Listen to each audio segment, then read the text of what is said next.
I would like to focus on his academic and professional experience first.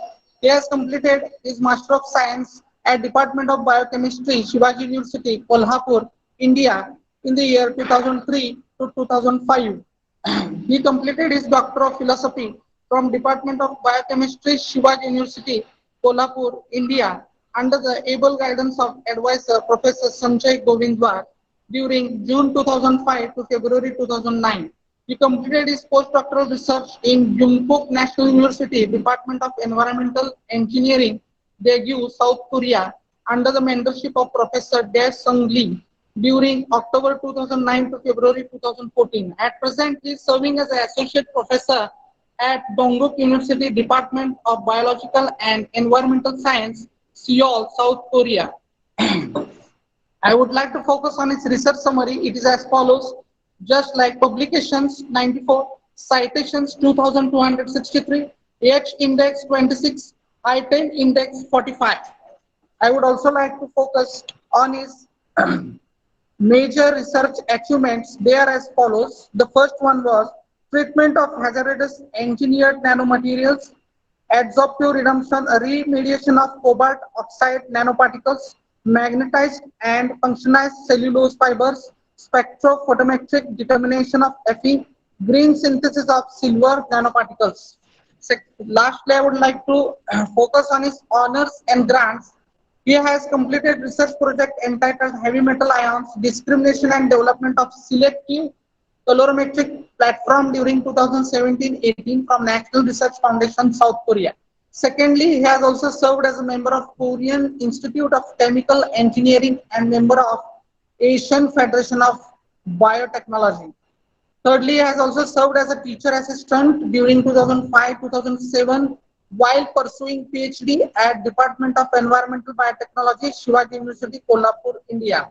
He has also earned the Merit Scholarship Eklavya during 2003 to 2005 at MSc at Department of Biochemistry, Shivaji University, Kolhapur, India. Lastly, he has also served actively in the Earn and Learn scheme under Dr. Appasai Pawar Vidyarthi Bhavan, Shivaji University, Kolhapur, India. Thank you very much. I welcome once again Professor Dr. Gajanan Ghodke Sir. Such a scholar person is going to address us. Without wasting much time, now I request Professor Dr. Gajanan Ghodke Sir to address us.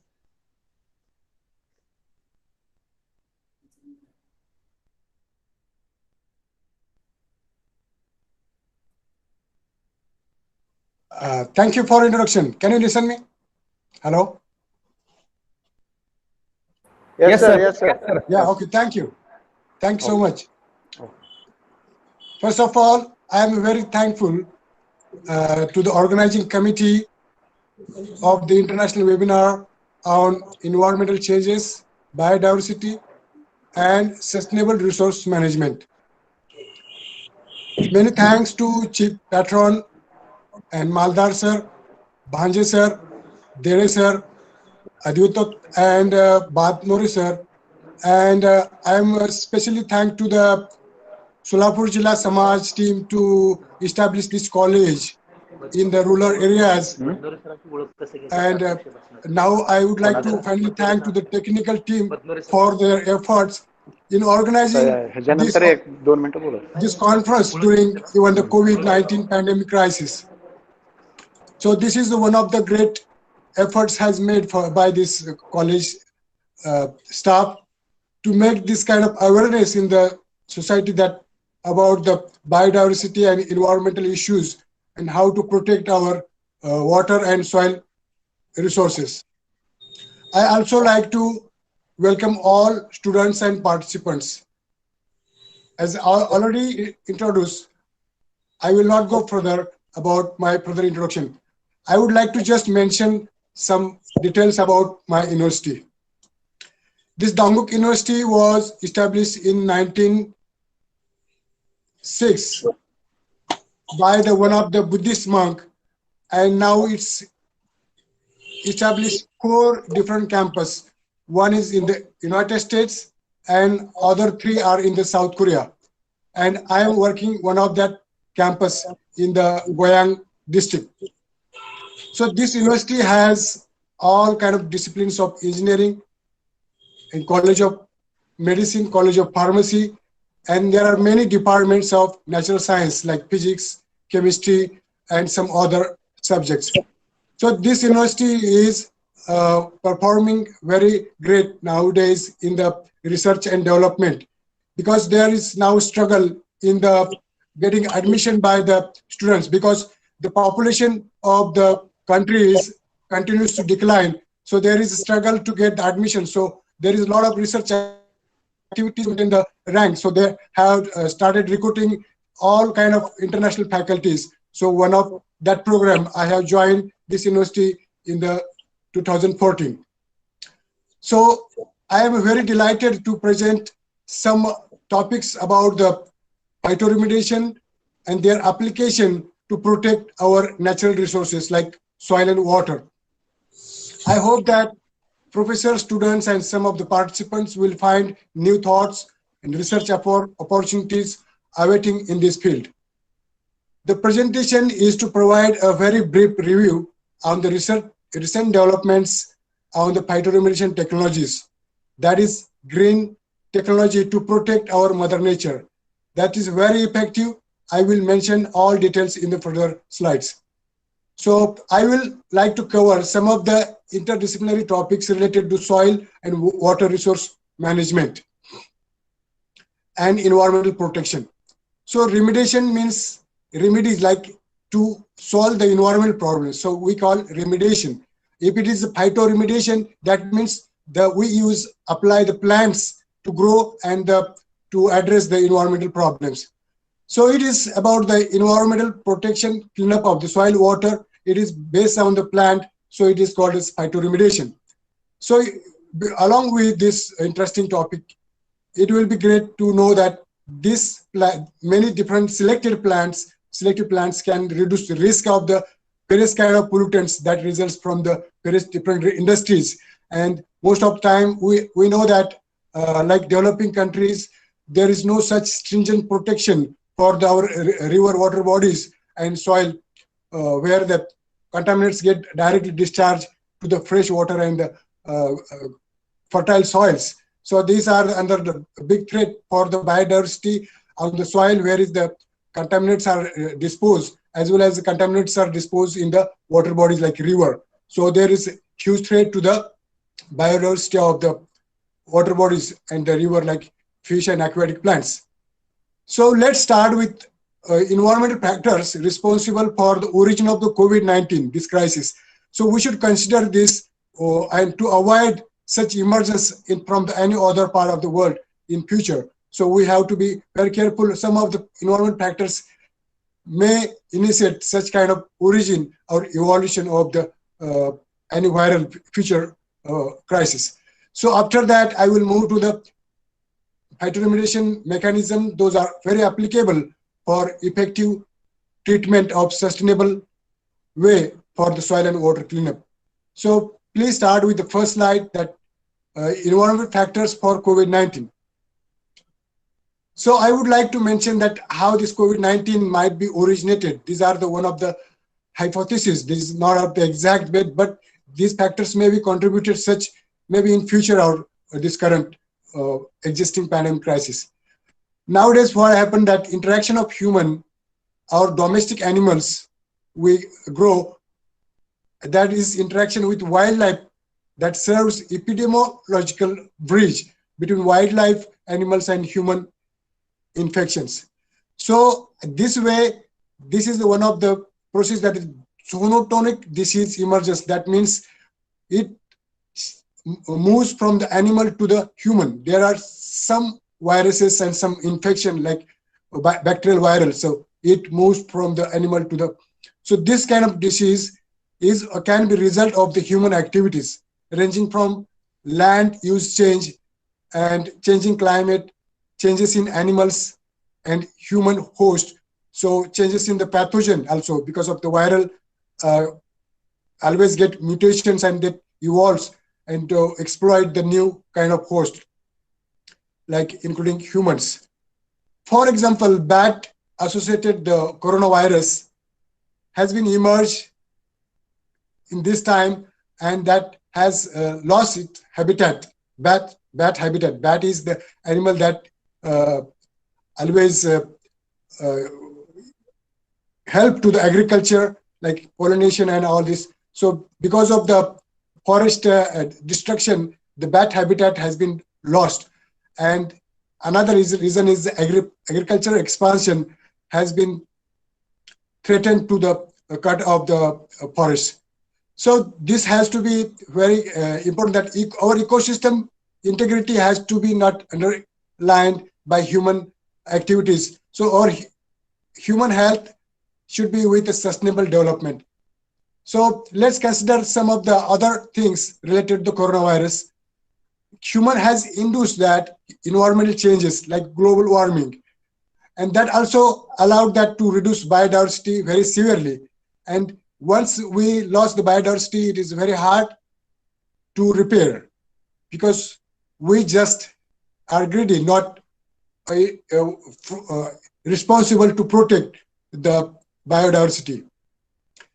This is the new environmental issues that has favors to find new hosts and to the new pathogens to enter in the human as well as animal. So we know that some of the animal virus, like from the cows and some from the mouse, from the bat, there has been source for the human threat as well. So we should be working with ecosystem integrity that can help to regulate such disease spread from without any protecting diversity of species. So it can be that particular pathogen can be distributed to the different, so it will not dominate and to make the exploit there. So this growing evidence suggests that this outbreak or epidemic disease may be because of more frequent climate changes. So these all factors together may contribute, but there are other factors also responsible for the origin. So we are not going to that, but we should consider this factor very seriously. So another factor is that, particularly we know that when there is the water pollution or the soil pollution, there are many other kind of diseases are spreading, not spreading, but affecting the human health. For example, the state of Punjab has used excessive use of pesticides. So now that state is very affected by the cancer patients. And I was surprised, even our healthy people, like they are living like naturally life in the villages or some place, like they are not involved in the some kind of industry or some kind of agricultural practices, but they are also getting cancers, because the only reason is that excessive use of the pesticides, and that finally reach to the groundwater as well as from our vegetable and fruit sources. So this is the one way that direct, indirect exposure to this kind of chemicals finally getting the many kind of metabolic disorders, and that are becoming chronic diseases later on. Another is that there are many places where the industries are established. There are soils are already been contaminated. So directly or indirectly, this one of the few of the pollutants are the mobile, and they travel to the far with the water bodies, and they even affect the far distance people. So this has to be considered a very serious issue. And I would like to mention for our viewers that there are two major categories of the pollutants. One is the inorganic pollutants, another is organic pollutant. So let's know that, understand what are the organic and inorganic pollutants. These are only two categories. There is no other kind of pollutants present in our world.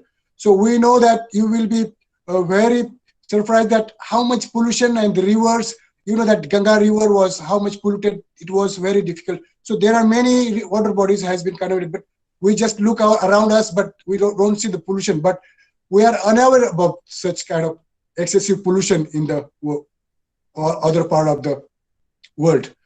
So indirectly we are getting affected. We should be aware.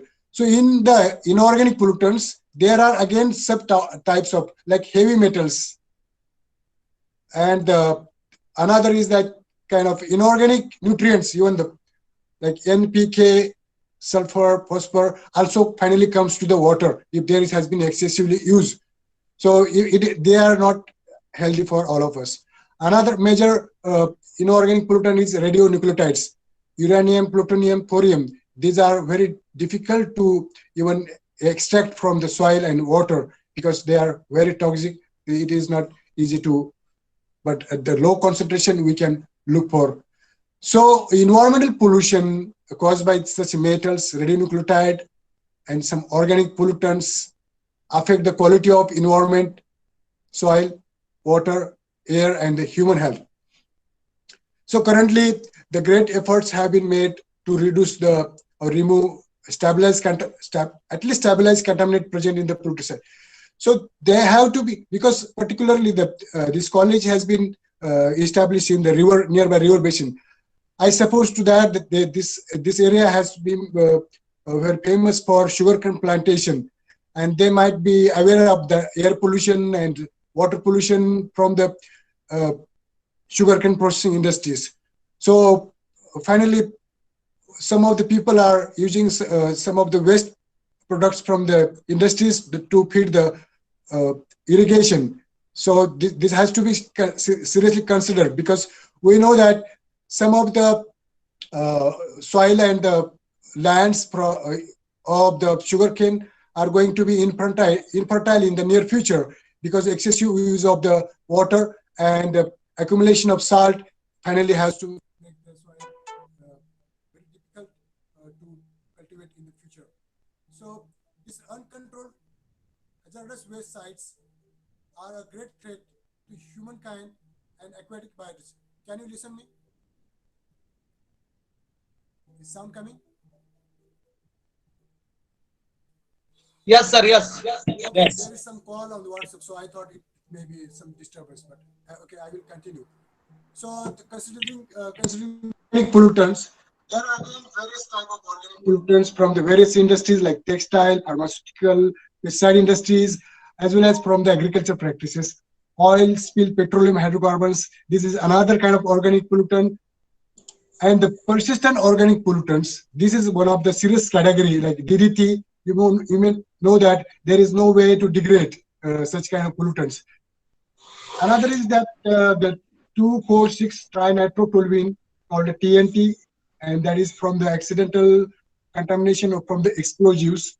That is one of the serious where the explosives has been used.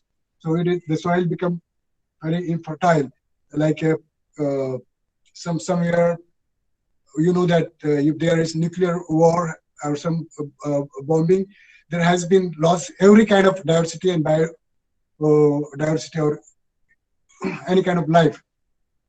So such kind of explosives are very dangerous for our nature.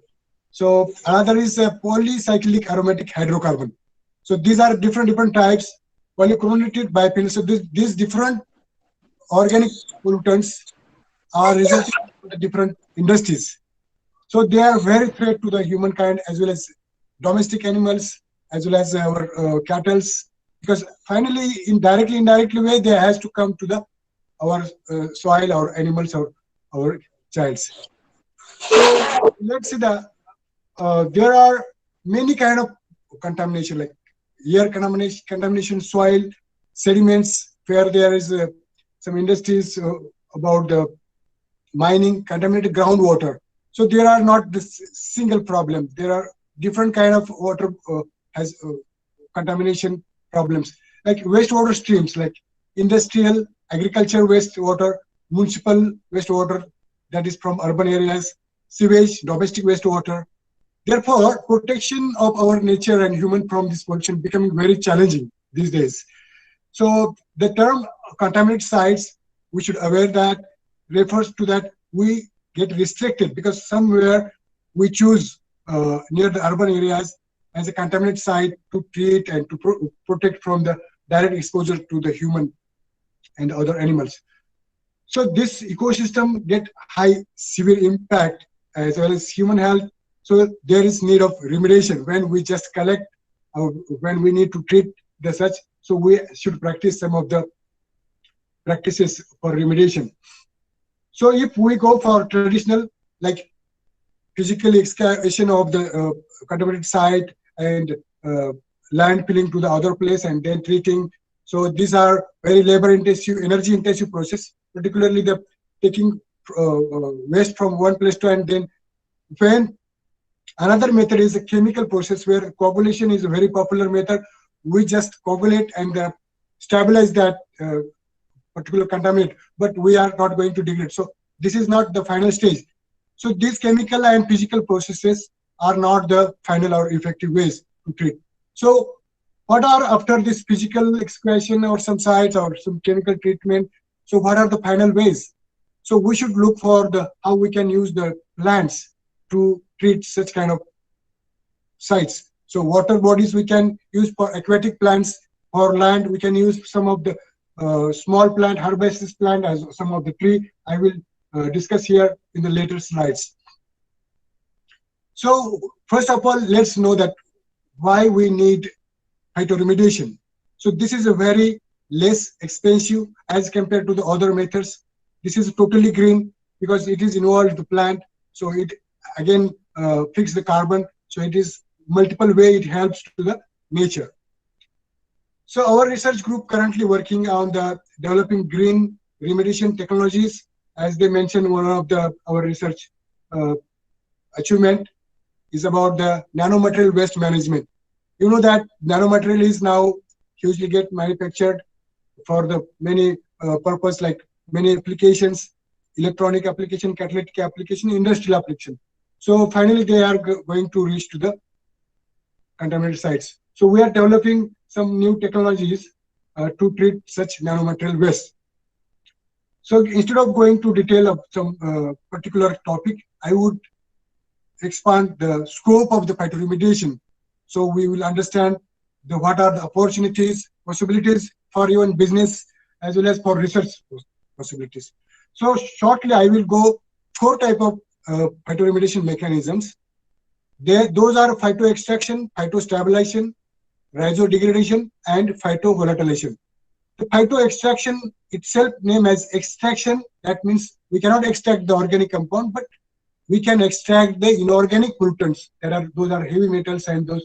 So it is also called as phytomining. If it is about the precious metal, we can also call as phytomining of precious. If it is heavy metal, so we can extract the metals from the soil through the root system when the plant absorbs. So which plants are very appropriate for such application? We will go in detail in the next other slide. So phytostabilization is another stabilization by using plant. So there is no degradation, no extraction, but phytostabilization. It's like some plants releases some kind of polymers. As Maldar sir explained, some of the biopolymers get released, and those polymers get cover the pollutant, and those get stabilized. So we restrict the dispersal of those pollutant from one place to another place. So this is called a phytostabilization. There are many details. If we go, we will not cover the other topic. So I will move to the other, Rhizo degradation. Rhizo means the root part. It is the scientific term rhizo. So the root part, if there is some plants produce a lot of roots, so we can develop the water system where the water is contaminated. So the aquatic plants growing, the roots are going far deeper in the water, and those provide the surface for the different kind of microorganisms are responsible for the degradation of the pollutant. So in this process, we have to augment the system to run, to speed up. So we use some of the nutrients, some of the required environment. We add some additional microflora. Those are responsible. So in addition to the indigenous microorganism, we add some like research, some of the other good or effective microorganism to improve the speed. So if we are performing on the soil, we can use biofertilizers, some of the compost, some of the organic waste material that has to be. So agroforestry waste is also used to just enhance the plant growth. So that way we can improve the growth of the plant and the removal of the pollutants from the soil. So the final mechanism or strategy is the phytocollateralization. That means that some of the plants are very effective to take the pollutants and convert into the volatile compounds, and they process in the leaves or in the body, and then they release in the air, and finally it gets again degraded by the UV rays in the sunlight. So this way there is different mechanism, but some plants perform this or some plants perform other mechanism. It's not like that, but this can be collectively happen. So these are more effective way, and there is the final solution using these plants. There is no residual left if we complete the process. So these are very effective. Let's look at the many different phytoremediation systems are possible using these phytoremediation technologies. So we can consider the hydroponic system, constructing wetlands. If there are some kind of water available, we have to construct wetland and then grow the plants in the wetland. Hydroponic system has to be designed, well planned, and planting trees. That is for the, so these four methods. So if we are going to aquatic plants, we have two options about the hydroponic system and constructed wetland. So let's consider that phytoremediation use specially selected plants, not like food plants or fruit plants, but those are very tolerant to the contaminants. So we select those plants to reduce or to remove the pollutants from the soil, water, sediment, and air. So we suggest to plant, have some trees, small trees in the home or offices to get the clean air or to get the purification of the airs, because after all the air is already contaminated. So we have to always plant inside the office, inside the home, as well as outside the outdoor also. We have to plant as many plants where we can plant. So this method can be proposed very cost effective plant-based approach for environmental remediation. The concentrating effect result that ability of certain plants are hyperaccumulator. Hyperaccumulator means they are very efficient. They tolerate, they store the contaminant in their tissues. So some of the plants we choose for this purpose. So hydroponic system is based on water. We all know that these days this system is also used to grow some of the vegetables.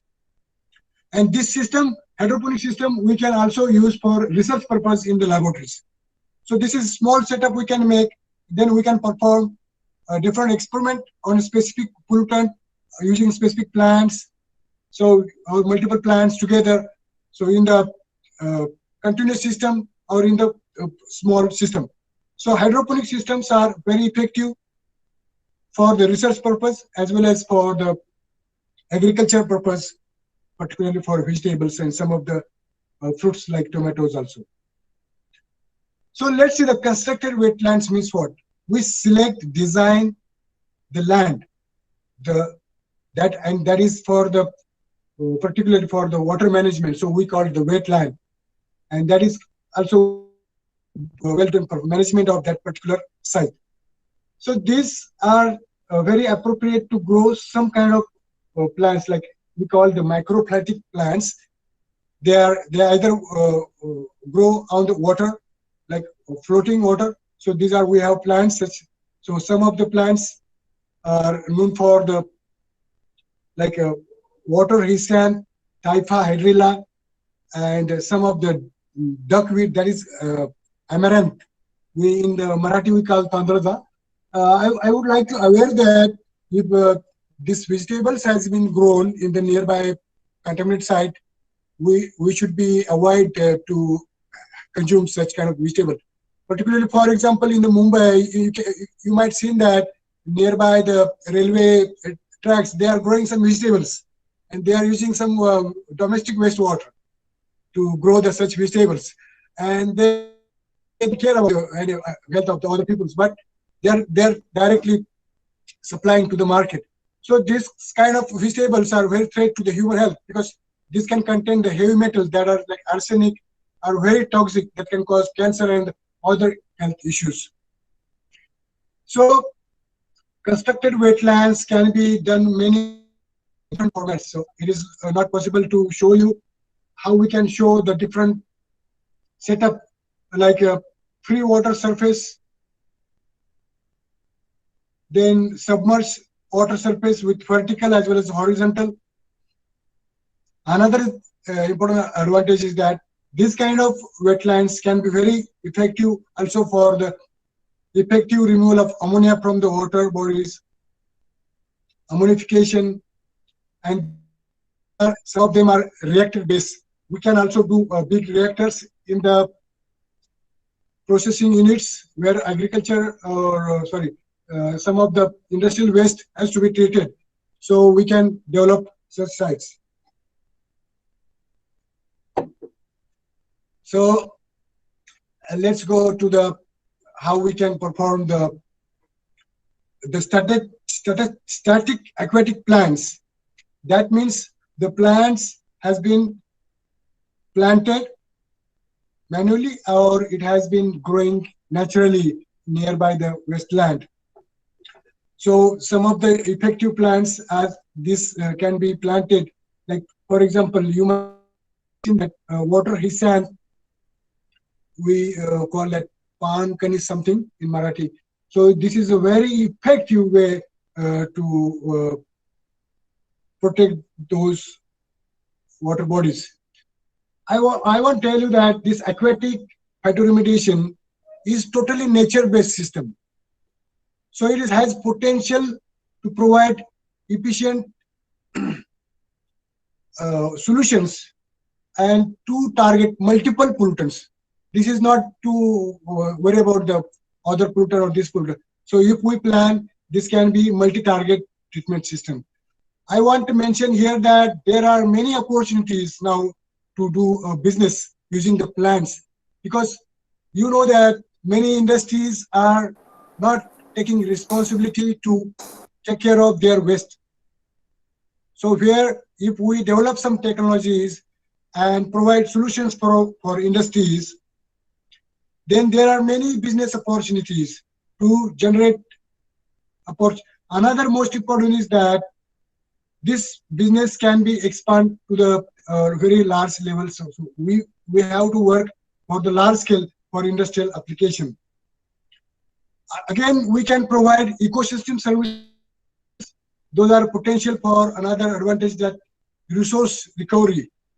Because when we grow such plants or trees, we can get the resources, bioresources, or other industrial applications. So it's very hard to show you here because there is no slideshow here. So I want to mention is here, there is a very effective way, is floating wetland biofilm. In this system, the plant plays about around 10% role, but they provide good surface area for the microorganisms naturally present in the water, and the rest of job has been handled by this microorganism. So when the water grows and the system is floating around the water, these microbes break down the nutrient as well as pollutant. And this removal of nitrogen, ammonia, phosphorus, or other organic pollutants can be effectively done by the microbes. So this is the very good cooperation of the plants and the microorganisms like bacteria, fungi, even algae that work together. This is one of the award-winning cooperation, like fixed nitrogen from the plant that provided to the as carbon source, abundant amount of carbon source to the microbes. So they get some benefits from the microbes, and the roots get some benefits from the. So they are the symbiotic relationships that boost efficiency of the cleanup process. So the floating wetlands can be designed and practiced very sustainable way, and this phytoremediation can be performed like developing small method like small island, very effective for rapid development. I have been working before that about the textile wastewater from Isalkanji region that has been that that water has been used because textile industry itself consume a lot of water in the processing. So they are not taking responsibility. Some of the industries are directly throwing water, colorful water to the river water bodies. So this fresh water, the drinking water get polluted, and finally the color and the biodiversity get totally damaged. So we should develop this kind of new technologies for textile industries, and even Solapur is also very popular for textile industries. So in my PhD time, I have discovered that our Indian mustard, that is we called mohuri, that is very effective for the phytoextraction of the metal ions. So let's go further. That another is that we can, when we are working on the land, we can also use for this Indian mustard. This is a very cost-effective, non-destructive, fast extraction of heavy metals. So if we amend or add some organic matter, organic chelating agents for heavy metals, fertilizers, we can enhance the phytoremediation process, phytoextraction. This kind of phytomining from this land, contaminated land, metal accumulating plants like brassica was proposed by the many researchers for the worldwide application in the large scale. And this is very aesthetic also. We can, if there is like large, look like large farm, very appealing to the visitors also. Another most well-known plant is sunflower. You will be surprised that sunflower is very effective in the nutrient and metal extraction. So somebody might be discussed with you that once we plant the sunflower, there is hard or difficult to get the another crop, a healthy crop or better good yield, because this plant have ability to extract huge amount of nutrients as well as pollutants or heavy metals or some of the any kind of things. So when we apply this plant on the contaminated slides, this plant have ability to clean up the contaminated slides. So we can rotate the crops, like once sunflower, then another crop, then finally we can treat the soil, and that can be fertile or it can be well cleaned up. So sunflower is very effective. I will not go in the mechanism how it help or these are the biological mechanism. This plant has those advantages. So another is that if we go for the underground water, groundwater contamination is coming serious issue these days. So look how we can address the groundwater, because that is very deep in the so it is not easy to directly treat them. So we will discuss some of the trees are very applicable. Those are called as poplar and willows. So poplar and willows are come under the agroforest system.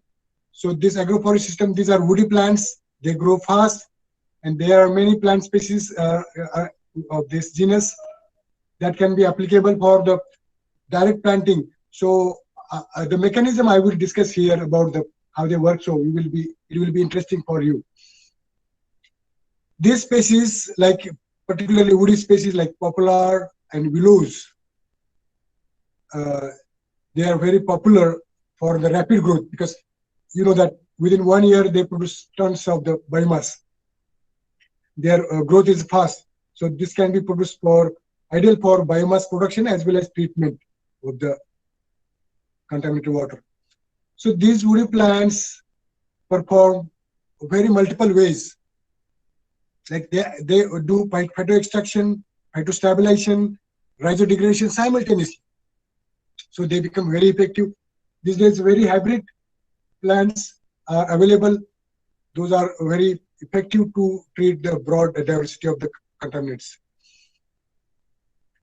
Let's look at the willow.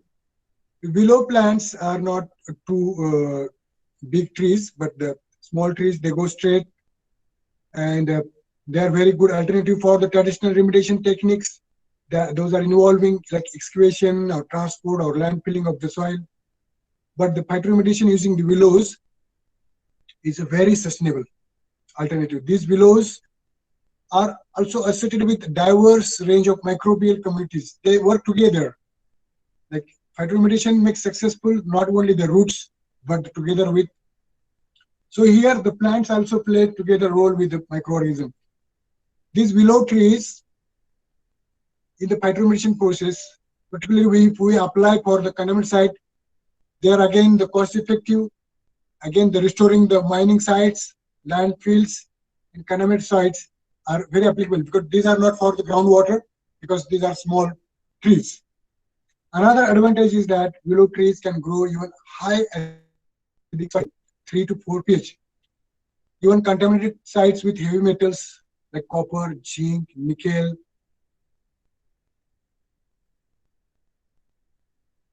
these are very common. So these trees are very popular for wood biomass, and they have potential of producing 3 tons of solid biomass per hectare per year. So can you imagine this can be used for processing raw material into the biorefineries for energy, bioenergy or renewable energy. So there are many advantages. Let's look another tree that is very popular for groundwater treatment. That is called poplars. Poplar also planted for the wood purpose, but they also comes with timber and wood and other biomass. These trees are also fast growing. Their biomass can be used for packaging boxes, making packaging boxes in industrial pallets, biofuels, paper pulp, or some of the musical instruments. So this is one of the timber kind of, but they are very effective in the treatment of the contaminant sites. Most effective advantage of this plant is the transpiration rate is very high, and it is totally dependent on the groundwater. So after the 2 to 3 years of the establishment of plants, the roots of this tree goes deep in the soil and reach to the area of the water, groundwater. So this is called as water zone. Its scientific term. So that is above the groundwater level. In order to maintain high transpiration rate means they consume a lot of water and they release to the air. And meanwhile, they also release the contaminant into the air through this process. So this way, the poplar act as some of the very interesting water pump. Can you imagine water pump? They transpire enormous amount of the water from the groundwater to the air, and meanwhile that water get treated. Uptake of contaminants present in the groundwater happens simultaneously, and these poplar are most often used for the phytoremediation because they play a significant role in the groundwater remediation. Phytoremediation occurs in combination with, as I told you, through all mechanisms: phytodegradation, phytocollateralization, Rhizo Degradation, and some part of maybe other also. So as I mentioned that these are different approaches, there are different ways to look about the application of the plants, selecting appropriate plants for the particular environmental problem so that can be very sustainable, less energy efficient. And finally, I would like to conclude with few points of this technology. As I have already mentioned, I would again mention few of them. The cost of this technology is very less than other traditional processes, and it can be applied both in situ and ex situ. I think most of the viewers may understand what is in situ and ex situ. So on-site application and off-site application in simple term. So this is a very effective alternative to generate the source of new renewable energies, energy conservation, because process, that all kind of energy intensive processes. So this process is very unique. So there is possibility of recovery and reuse of the valuable metals. If there are precious metals, we can use the plants to extract, and to after the extraction there is processing, so we can also extract those of the precious metals as well as heavy metals and dispose to the safe sites. So this another advantage is this preserves the topsoil from erosion and maintain the fertility or improve the fertility of the soil. So this is combination of the big trees or small trees and some of the even grass species also very important. So it increases soil health, also yield, and some of the plant-based phytochemicals. This is again source is possible, as Maldar said, that there are many possibility of need of working on the phytochemicals, and with sustainable way, green chemistry application, no pollution without. So there, these technologies has to be feasible around our areas. So finally, I would like to say that these plants are very effective, multiple ways, and there is countless benefits. Another benefits like environmental benefits, global warming. We can reduce global warming. We can secure carbon sequestration. Unlimited application of this technology has. So I hope you enjoyed today's discussion presentation, and I hope if you have some questions, please feel free to ask. Thanks so much.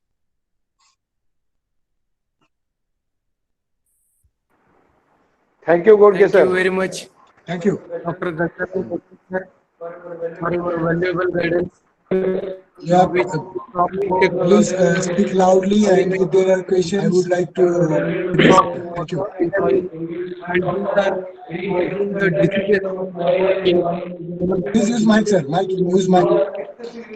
nowadays excessive use of pesticides and fertilizers in environment, and how technology can preserve the environment and the biodiversity. Thank you very much. Now I ask all the participants, if you have any queries, questions, doubts, feel free to ask Dr. Ghodke Sir. If you want to ask a question, unmute your microphone and ask. Sir, can you say loudly? Use mic. Can you say loudly? Yeah, your voice is not audible. Please say loudly.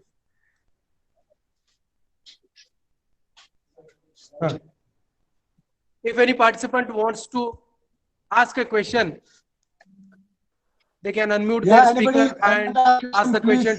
Yeah, please raise hand or type your question or ask question, please. Yeah, type your question. You may type your question. Yes. Yeah. Dr. Advitoti sir wants to say something. Yeah. Sir, a very good lecture today I heard. So I congratulate Dr. Ghodke Sir.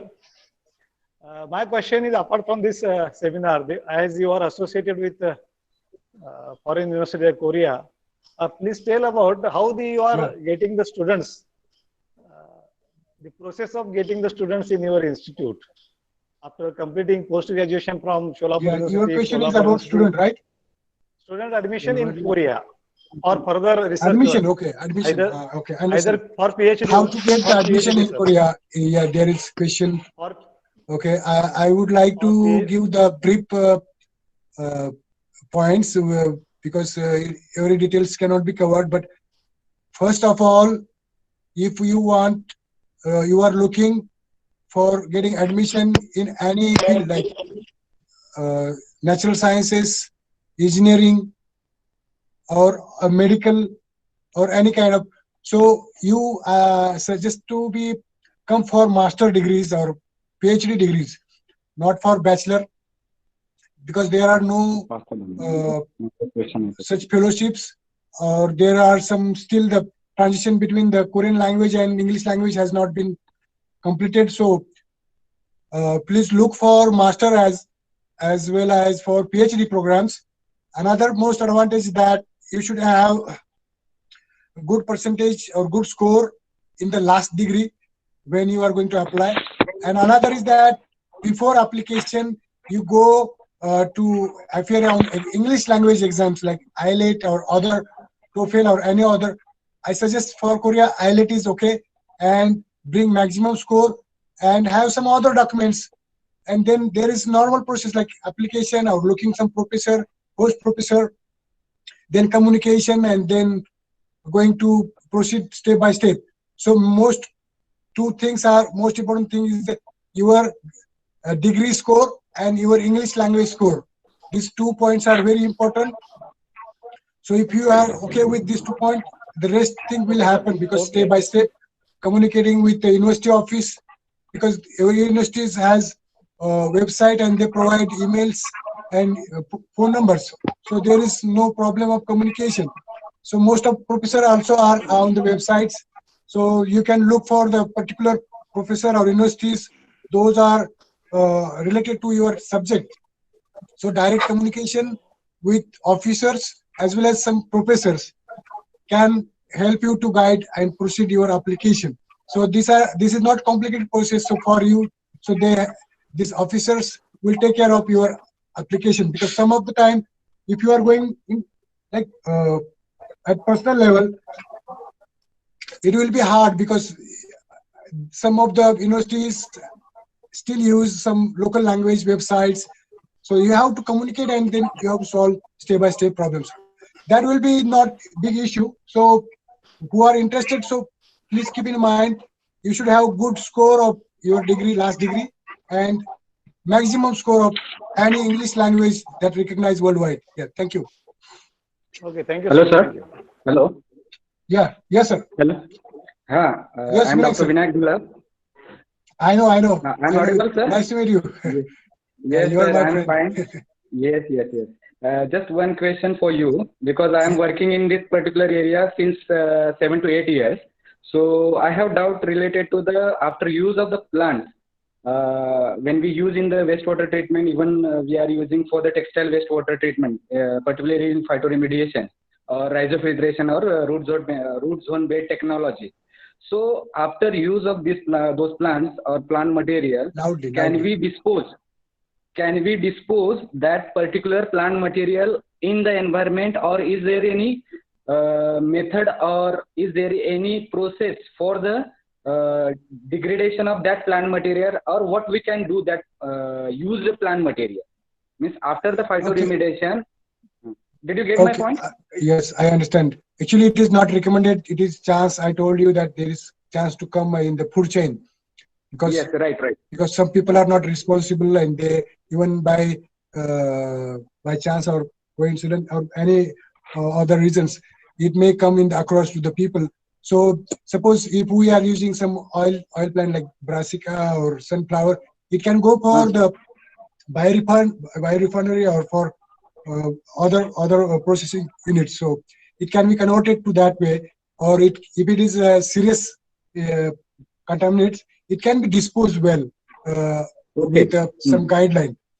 So it is not recommended to use as food purpose or any kind of making oil, or there is no, has to be very careful about that. Yeah, thank you. It cannot be used for any human feeder or animal feeder. No, it's not allowed. Yes.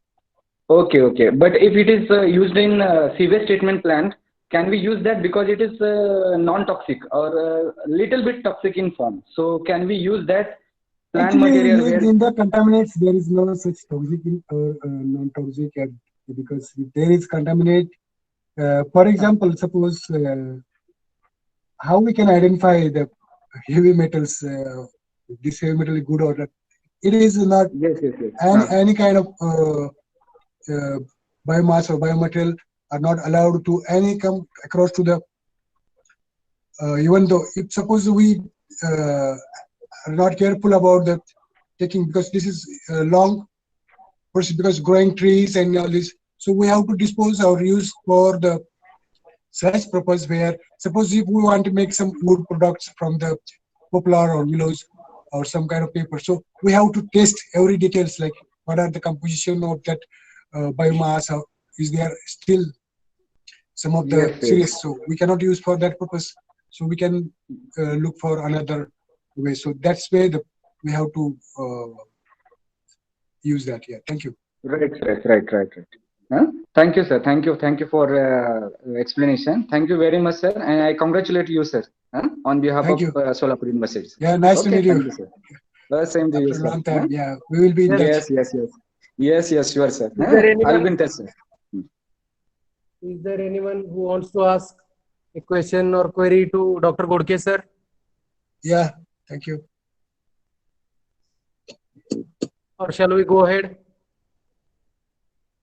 Okay. Yes. We'll go ahead, friends. We have made a minor change in our schedule. Now let us move ahead. Yeah, sure. Thank you.